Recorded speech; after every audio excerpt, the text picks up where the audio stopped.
Olá, voltamos aqui com a terceira parte do nosso evento.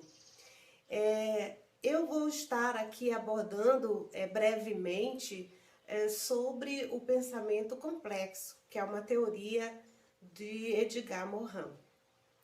As contribuições que faço nesse momento são pautadas, nas várias abordagens, inclusive riquíssimas, de vários autores, claro, com ênfase na teoria do pensamento complexo de Edgar Morin, mas que foram bastante, ou dizendo amplamente, discutida no 23º Seminário de Iniciação Científica na modalidade de trabalhos ensaio teórico, e onde ocorreu a 20ª jornada de pesquisa pela Universidade Unijaú.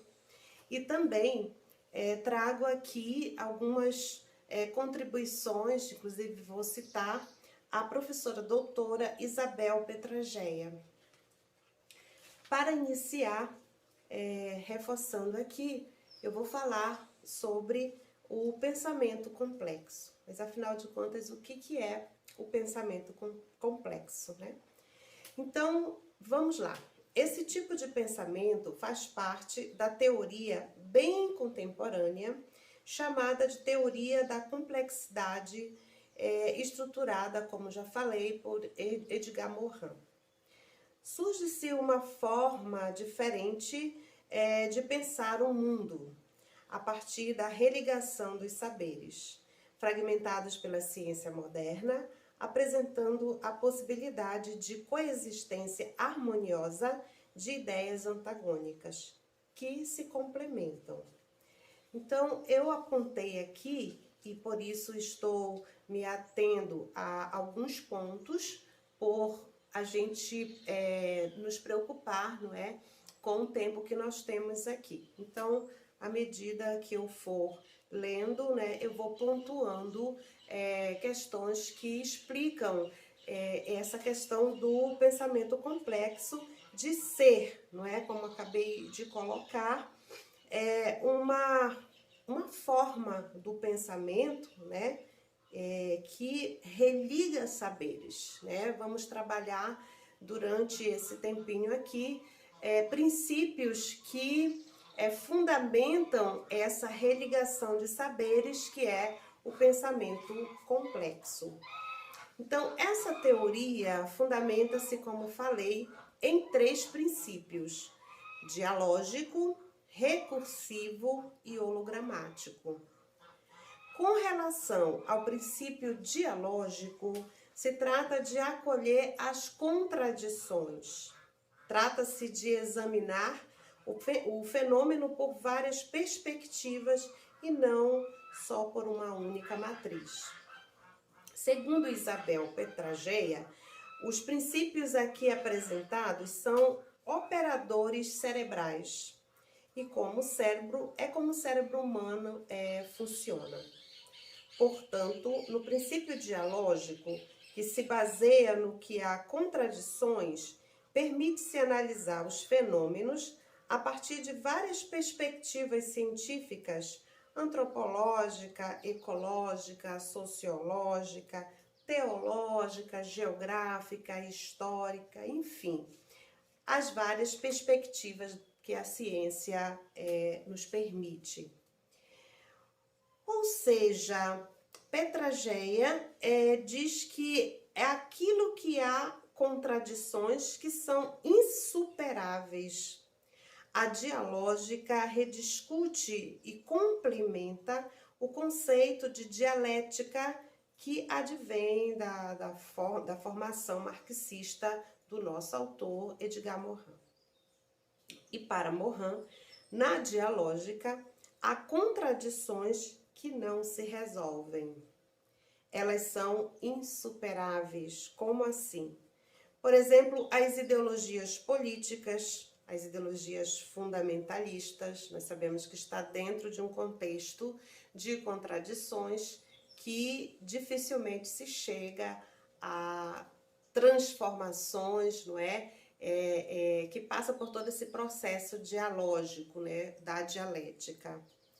Então, o processo de análise do fenômeno passa pela ordem, desordem e organização.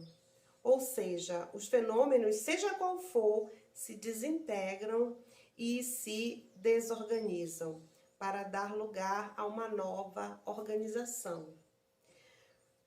Este é o primeiro princípio.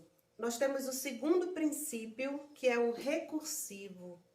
E segundo a doutora Isabel, este princípio envolve uma ideia de espiral, que uma ação gera, né? O que uma ação gera, gera o quê? Uma causa. E essa causa pode gerar outra ação e assim sucessivamente. Então, por isso a ideia de espiral. Um outro ponto com relação ao princípio recursivo, se trata da ideia da interconectividade, da recursividade, né? Então, ao analisar as ações e causas num processo espiral, temos sempre um produto e um produtor. Então, o que seria essa questão do produto e do produtor numa perspectiva de interconectividade? Quando a sociedade humana produz sua história, sua cultura e o espaço geográfico, os resultados são os produtos dessas ações. Então, esses produtos, eles estão em quê? Em constante mudança, em constante transformação. Por isso se explica o que causa, né? Uma ação causa o que? Transformações. Porém, as ações humanas continuam ocorrendo no espaço, não é? E essas ações, elas são constantemente mutáveis, que vêm outras ações e que consequentemente, né, há todo outro conjunto de causas, por isso um espiral, né? E por fim, para fundamentar o pensamento complexo, né, nós temos o princípio hologramático, que segundo a autora, que acabei de citar, né, ela cita Edgar Morin, que o mesmo desenvolve a ideia do holograma do caleidoscópio, da parte, um estudo da parte para o todo, ou seja, da parte que está no todo e vice-versa.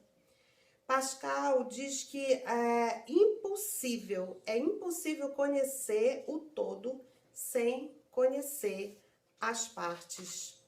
Então, no princípio hologramático, é feita uma crítica ao pensamento simplificador fragmentado. Então, aqui nós temos mais um item. O pensamento complexo, ele não se baseia no pensamento linear simplificado. Então, neste princípio, somos chamados a enxergar o fenômeno na sua pluralidade e singularidade, tal como foi mostrado agora, né? Como falei, essa perspectiva hologramática, né? Essa perspectiva, essa perspectiva do caleidoscópio, né? Então, por isso, nós não podemos pensar, segundo o pensamento complexo, essa teoria da complexidade, nós não podemos pensar o mundo a partir somente da sua singularidade, das suas particularidades. Mas é preciso analisar tanto a sua singularidade quanto a sua pluralidade, fazer essa conectividade, né? Então, em síntese, o pensamento simplificador, como falei, que é linear, que é simplista, que é fechado em si, né? Também podemos dizer que o pensamento holístico, que se reduz ao todo e nega as especificidades, não está dentro desse contexto de reflexões, de análises voltadas para a teoria da complexidade. Por isso a gente pode dizer que o pensamento complexo, ele se baseia, como já falamos, na interretroações, que é a análise voltada para identificar as especificidades no global e vice-versa. Eu, como geógrafa, posso dizer que a ciência geográfica, ela já utiliza dessa teoria quando procura explicar o seu objeto de estudo, o espaço geográfico, a partir das suas particularidades, né? Como, por exemplo, a gente estuda o espaço local, mas esse espaço local não está desintegrado, desarticulado, separado do espaço plural. Então, a gente na geografia, a gente já lança a mão dessa teoria da complexidade quando analisa o espaço geográfico a partir das suas várias características, tanto numa escala local, né, que seria a parte, quanto numa escala global, que seria o todo. Assim como a geografia, pode-se criar vários esquemas de análises. Por exemplo, reconhecer a unidade humana em meio a diversidades individuais e culturais e vice-versa. É um outro esquema que se pode estudar, né? O ser humano dentro de um contexto que é a humanidade. O pensamento complexo de Morin, ele se aproxima da educação a partir da década de 1990, quando a Unesco provoca as discussões sobre pensar a educação no novo milênio. Diante da complexidade do mundo, o que a educação precisava pensar para uma educação do futuro era a grande pergunta. E Morin faz uma reflexão acerca do que a escola não está oferecendo. Então surge os 7 saberes necessários à educação. Alguns deles posso citar aqui: enfrentar a cegueira do conhecimento, princípios do conhecimento pertinente, que seria a contextualização, ensino da condição humana, enfrentar as incertezas, ensinar os princípios da identidade terrena, ética do gênero humano, né? Então, não são... o que é que nós podemos dizer a respeito de todas essas informações que estão diretamente ligadas no processo ensino-aprendizagem, né? São ideias que devem ser bastante refletida, discutida, poderia dizer amplamente discutida, e que na verdade, temos uma bibliografia bastante ampla a respeito da questão, né? Sobretudo em Edgar Morin. Isso significa dizer que a complexidade na educação se coloca na religação desses saberes, como falamos até no princípio dialógico. As ciências dialogam entre si, não é? Há o quê? Há um espaço de contradições, mas que é exatamente no espaço das contradições que se pode enxergar melhor a realidade, os fenômenos que ocorrem, e não somente apenas a partir de uma visão, né? Então, o pensamento complexo, ele integra na prática, e também essa prática integradora, pode-se dizer que ela é o quê? Ela é transdisciplinar. E quando se fala aqui na transdisciplinaridade, entende-se também como interdisciplinaridade, que é o foco deste programa. Por isso que nós trouxemos aqui a teoria do pensamento complexo, que com certeza é um ótimo embasamento para a construção e fortalecimento, não é? De projetos voltados para a questão da interdisciplinaridade. Não são conteúdos, né? A gente pode dizer que os 7 saberes necessários à educação que Morin construiu não são conteúdos, né? São ideias norteadoras que a escola, os institutos federais, as universidades não podem perder de vista. Portanto, a complexidade aceita a simplicidade, integrando-a e propicia a abertura ao inconcebível, ao que se quer entender e está obscuro. Considera o mundo, e não somente a essência do mundo. É uma nova visão dos fenômenos a partir da multidimensionalidade das relações que constitui a realidade. Tudo está passível de reconstrução, desintegração e organização. A complexidade rompe com o pensamento linear, cartesiano, e gera a multiplicidade e as incertezas próprias do fazer científico.